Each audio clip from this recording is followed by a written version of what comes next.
6월 10일 아침 저희들에게 주시는 하나님 말씀은 출애굽기 9장 13절로 21절까지 말씀입니다. 말씀을 함께 봉독하겠습니다. 여호와께서 모세에게 이르시되 아침에 일찍이 일어나 바로 앞에 서서 그에게 이르기를 히브리 사람의 하나님 여호와의 말씀에 내 백성을 보내라. 그들이 나를 섬길 것이니라. 내가 이번에는 모든 재앙을 너와 내 신하와 내 백성에게 내려 온 천하에 나와 같은 자가 없음을 내가 알게 하리라. 내가 손을 펴서 돌림병으로 너와 내 백성을 쳤더라면 내가 세상에서 끊어졌을 것이나 내가 너를 세웠음은 나의 능력을 내게 보이고 내 이름이 온 천하에 전파되게 하려 하였음이니라. 내가 여전히 내 백성 앞에 교만하여 그들을 보내지 아니하느냐. 내일 이맘때면 내가 무거운 우박을 내리리니 애굽 나라가 세워진 그 날로부터 지금까지 그와 같은 일이 없었더라. 이제 사람을 보내어 내 가축과 내 들에 있는 것을 다 모으라. 사람이나 짐승이나 무릇 들에 있어서 집에 돌아오지 않는 것들에게는 우박이 그 위에 내리리니 그것들이 죽으리라 하셨다 하라 하시니라. 바로의 신하 중에 여호와의 말씀을 두려워하는 자들은 그 종들과 가축을 집으로 피하여 들였으나 여호와의 말씀을 마음에 두지 아니하는 사람은 그의 종들과 가축을 들에 그대로 두었더라. 아멘. 여호와의 말씀을 마음에 두어야 살 수 있다라는 제목으로 말씀 전합니다. 여러분에게는 어떤 좌우명이 있으십니까? 좌우명이라는 것은 개인이나 단체나 아니면 국가에서 특별한 동기를 부여하기 위해 만든 표어인데요. 이탈리아에서는 이 좌우명을 모토라는 말로 이렇게 이야기를 하죠. 한마디 말의 능력은 우리가 생각하는 것 이상으로 굉장히 큰 것 같습니다. 말 한마디가 사람을 살릴 수도 있고 말 한마디로 그 사람을 죽일 수도 있다는 것이죠. 그렇기 때문에 내가 마음에 꼭 새기며 사는 어떤 좌우명, 어떤 말이 있다면 매 순간 우리는 그 말을 되새기며 자신의 모습을 돌아보게 됩니다. 그리고 그 말을 되새기면서 반성도 하게 되고 날마다 성장을 이룰 수 있게 되는 것입니다. 그렇다면 저와 여러분이 오늘도 마음에 두고 살아야 할 말은 어떤 말일까요? 그것은 바로 살아계신 하나님의 말씀인 줄 믿으시기를 바랍니다. 그렇습니다.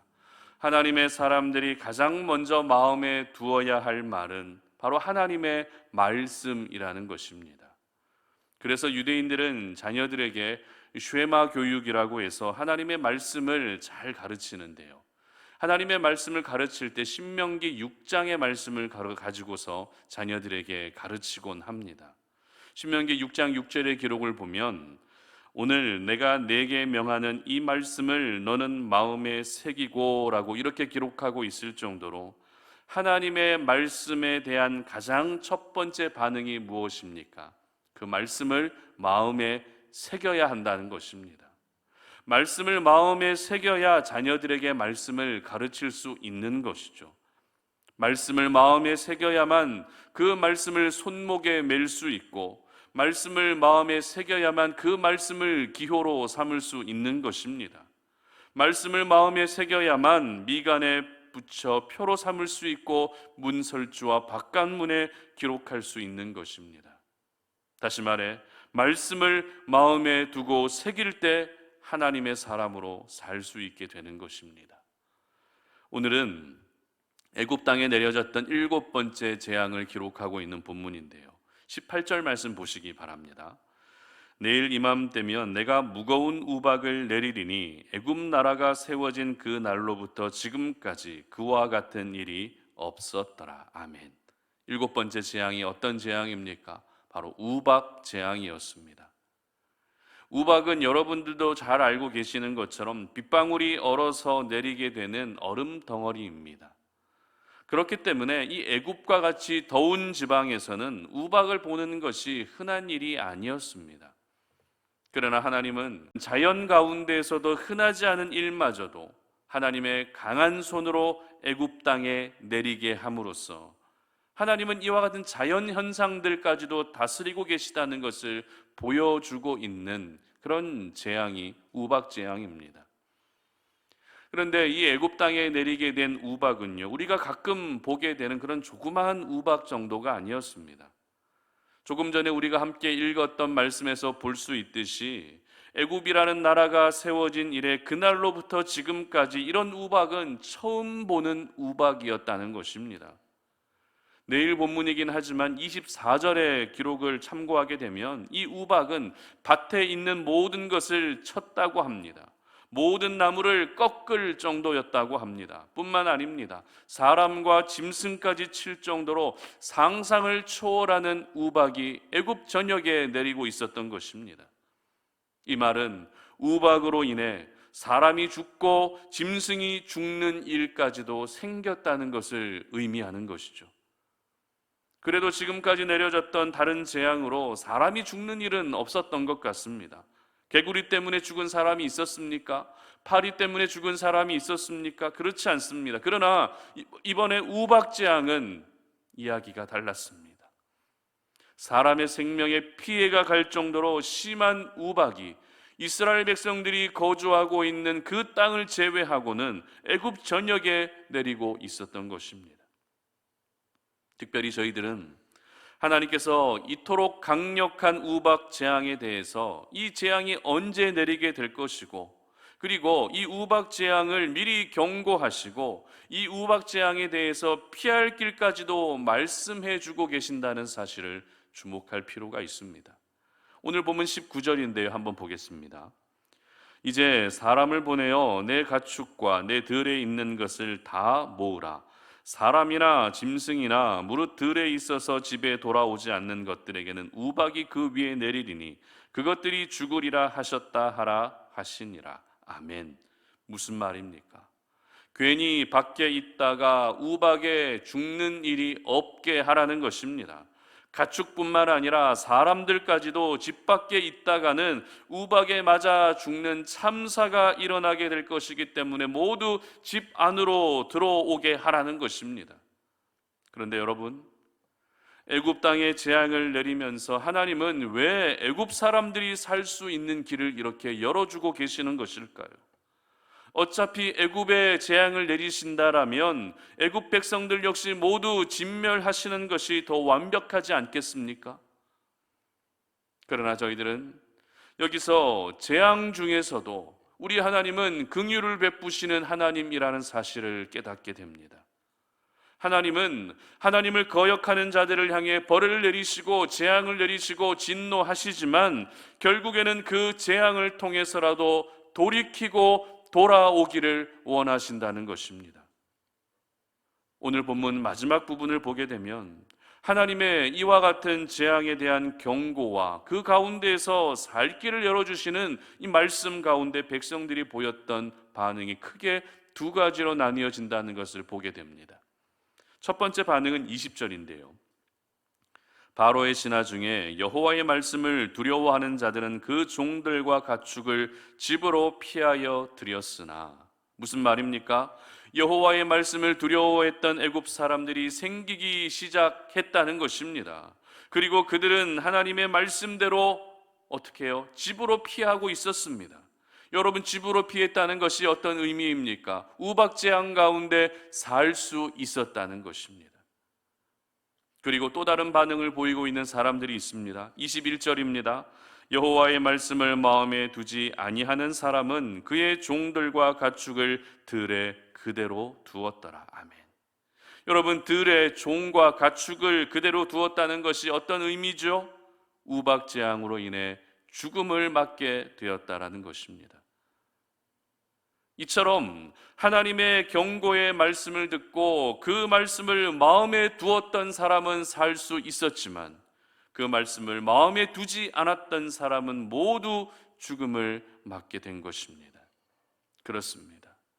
하나님을 믿지 않는 애굽 사람들인데도 하나님의 말씀을 마음에 두면 살 수 있었습니다.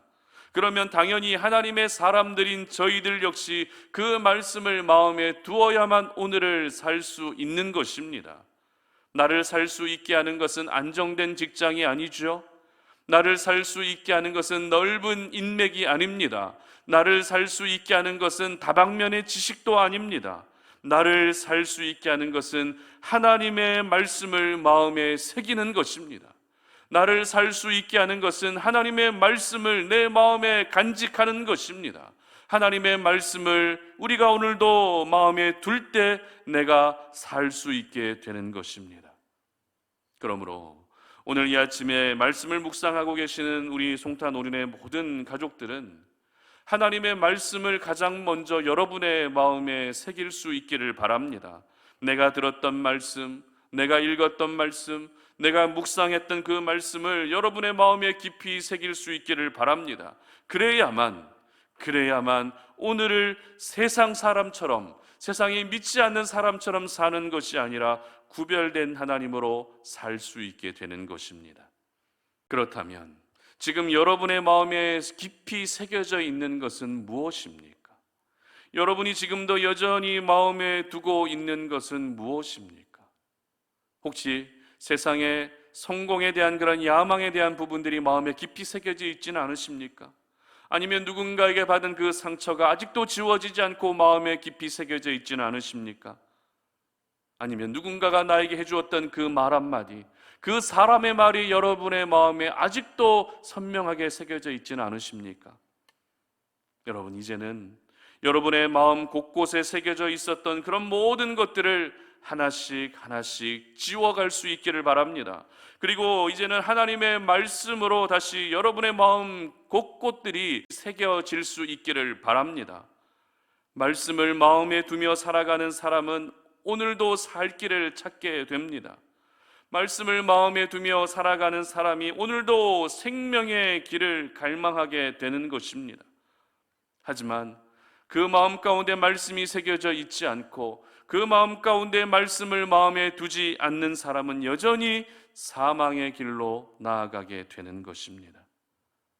저는 우리 송탄 오륜의 모든 가족들의 마음이 항상 하나님의 말씀을 간직하며 살 수 있는 그런 마음이 되었으면 좋겠습니다. 우리 성도님들의 좌우명이 바로 하나님의 말씀이기를 소망합니다. 그래서 매 순간 여러분의 마음에 깊이 새겨져 있는 그 말씀을 되새기시면서 말씀 앞에 여러분 자신을 항상 비춰 보시기를 바랍니다. 그리고 사망의 길로 더 이상 나아가는 것이 아니라 생명의 길로 나아갈 수 있기를 바랍니다. 말씀이 육신이 되어 이 땅에 오신 우리 예수님을 여러분의 마음에 깊이 새기시고 간직하시면서 오늘도 우리 예수님과 동행하며 살아가시기를 주님의 이름으로 축복합니다. 함께 기도하겠습니다. 하나님 감사합니다. 오늘 이 시간 우리가 주님 앞에 나와서 하나님을 예배하면서 이 새벽 제단을 쌓고 우리가 다시 하나님의 말씀 앞에 우리의 모습을 돌아봅니다. 하나님의 말씀을 마음에 두어야 우리가 살 수 있음에도 불구하고 다른 세상의 말들과 다른 것들로 우리의 마음이 새겨져 있음을 기억합니다. 오늘 이 시간 이 모든 부분들을 다 내어놓고 이제는 하나님의 말씀만을 새기며 하나님의 말씀을 간직하며 살아갈 수 있는 저희들 되게 하여 주시옵소서. 하나님의 말씀을 마음에 새기고 하나님의 말씀을 마음에 두며 살아가야만 우리가 이 땅 가운데서도 살 수 있음을 기억하오니 하나님의 말씀이 나를 살 수 있게 한다는 사실을 기억하며 그 말씀을 마음에 간직하고 살아가는 우리 성도님들 되게 하여 주시옵소서. 감사드리며 예수님의 이름으로 기도드립니다. 아멘.